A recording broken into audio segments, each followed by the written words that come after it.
Boa tarde, Brasil.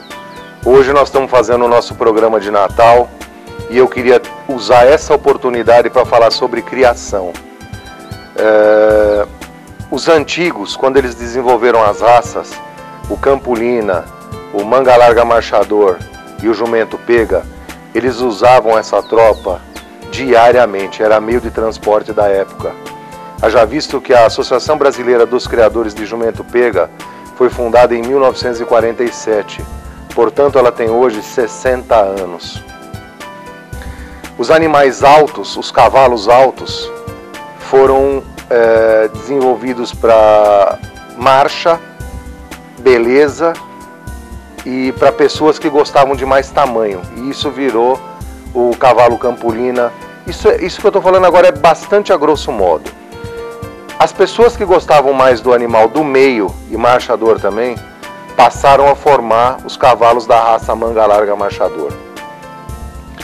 Naquela época esses eram mais ou menos que os meios de transporte confortáveis, porque eram marchadores. Aliado a isso, começou então o Jumento Pega, que era na época o caminhão que eles tinham naquela oportunidade para transporte de carga. Ora, o que eles queriam? Hoje não é assim também, os nossos caminhões são mais confortáveis que os nossos carros, os caminhões modernos? Isso mais ou menos é o que eles queriam naquela época. Então desenvolveram as mulas marchadoras também, baseadas no Jumento Pega, principalmente com essas duas raças de égua, e fizeram uma tropa espetacular de conforto no caso das mulas. As mulas que não tinham essa aptidão tão boa de conforto, elas iam para o transporte de cargas. Então, com isso se fizeram essas raças, e a união delas chegou a ter até um nomezinho que chamava na época Macapê, Manga Larga, Campolina e Pega. De início as exposições eram voltadas a Macapê e inclusive os grandes leilões da época levavam o nome Macapê.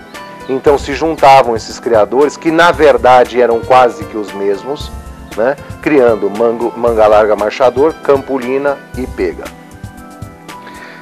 Com o advento dos caminhões, da modernidade, etc., a gente percebeu que houve uma migração desses criadores procurando mercados diferentes dos tradicionais, que era do real uso do cavalo e da mula, para mercados mais de elite, de animais de sela, de gente que tinha poder aquisitivo.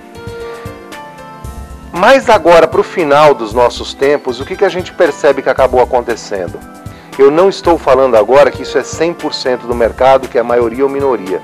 Eu estou falando de casos que abalaram as diversas raças.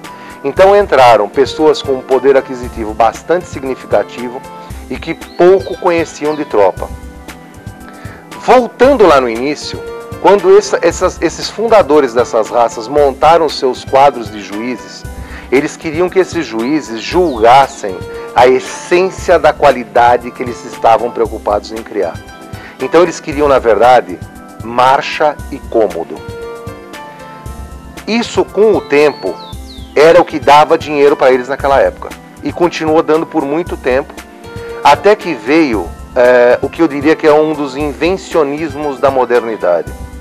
Então começaram a se preocupar com andamentos mais diagonalizados. Por quê? Porque houve uma influência dessas pessoas de alto poder aquisitivo que na verdade pouco conheciam de tropa, e muitos deles sequer usavam a tropa que tinham em casa. Eu reputo muitos deles, e me desculpem a expressão, como vitrineiros. Criam, têm, mas jamais usaram. E quando você pergunta do conforto, ele diz: não, mas eu crio isso é só para peão montar. Então, para que eu vou criar um animal para o peão montar? Eu vou criar animal para a gente usar, para a família usar. É a mesma coisa que você dizer assim: não, eu crio cachorro para deixar o cara que limpa o canil ficar olhando para ele. Gente, isso para mim não tem sentido. Então, os criadores